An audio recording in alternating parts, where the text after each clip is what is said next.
और यही राम राज्य की अवधारणा है। भगवान राम भरत जी से इसी बात का उल्लेख करते हैं, बरसत हर्षत सब लखे, करसत लखे न कोय, तुलसी प्रजा सुभाए से, भूप भानु सो होय। देश की के ग्रोथ इंजन के रूप में यूपी की क्या भूमिका है? देश की आबादी का सबसे बड़ा राज्य है और सबसे अधिक संसाधन के बावजूद 1950 से लेकर 2017 तक प्रदेश की जो जीएसडीपी थी वह 12.75 लाख करोड़ तक पहुंची थी। 2017 से जब उत्तर प्रदेश की जनता जनार्दन ने प्रधानमंत्री मोदी जी के नीतियों पर विश्वास किया और इन 8 वर्षों में हम लोग प्रदेश की जीएसडीपी को इस 24-25 का जो वित्तीय वर्ष चल रहा है, मार्च 2025 तक 12.75 करोड़ रुपए से बढ़ाकर के 27.71 लाख करोड़ यानी दोगुने से ज्यादा पहुंचाने में हम लोग इसको सफल हो रहे हैं। देश की जीडीपी में आज के दिन पर उत्तर प्रदेश का जो हिस्सेदारी पहले 7वें स्थान पर थी, आज वह नंबर 2 पर आ गई है। हम अब देश की नंबर 2 की अर्थव्यवस्था बन चुके हैं। देश के अंदर जीडीपी की जो वृद्धि दर है वह 9.6% है, जबकि उत्तर प्रदेश की वृद्धि दर 23-24 में अगर देखें तो 11.6% है। एक सरप्लस स्टेट के रूप में उत्तर प्रदेश आगे बढ़ा है। हमने कर चोरी को रोका है, रेवेन्यू के लीकेजेज को हमने समाप्त किया है, डिजिटल मैकेनिज्म को अपनाया है और उसका परिणाम शासन की कार्य पद्धति में एक ट्रांसपेरेंसी के रूप में सबके सामने आया है। हमने एक एक पैसे का उपयोग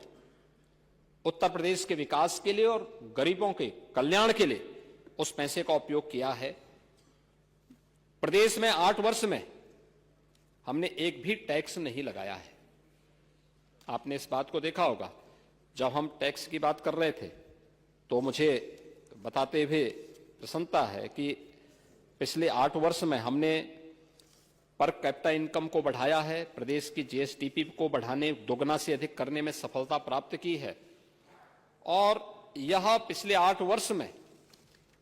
विकास के पायदान पर या हर एक सेक्टर में उत्तर प्रदेश को एक नई ऊंचाई तक पहुंचाने के साथ हम लोगों ने प्रदेश के अंदर जो कुछ भी किया है बिना किसी टैक्स बढ़ाए हुए, यानी प्रदेश में डीजल पेट्रोल की दरें देश में सबसे कम है, प्रदेश में वैट की दर भी सबसे कम है और इस सब के बावजूद उत्तर प्रदेश एक रेवेन्यू सरप्लस स्टेट है और यही राम राज्य की अवधारणा है। भगवान राम भरत जी से इसी बात का उल्लेख करते हैं जब उन्होंने इस बारे में चर्चा की, उनसे कहा कि वे बरसत हर्षत सब लखे, करसत लखे न कोय,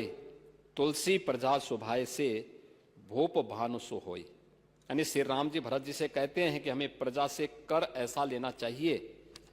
जैसे सूर्य लेता है, जैसे सूर्य समुद्र, नदी, तालाब से पानी लेता है लेकिन किसी को पता ही नहीं चलता, परंतु जब वह बादल के रूप में जरूरत की जगहों पर बरसता है तो सबको पता चलता है, खासकर तब जब जरूरत की जगह पर बरसता है और सभी खुश हो जाते हैं। इसी प्रकार सरकार को कर इस तरह से लेना चाहिए कि किसी को पता न चले, पीड़ा न हो, लेकिन जब उसी टैक्स का इस्तेमाल जनता के हित में खर्च हो, जैसे हम लोग कर रहे हैं, expressway, highway, inter state connectivity, medical college, smart city, school, colleges,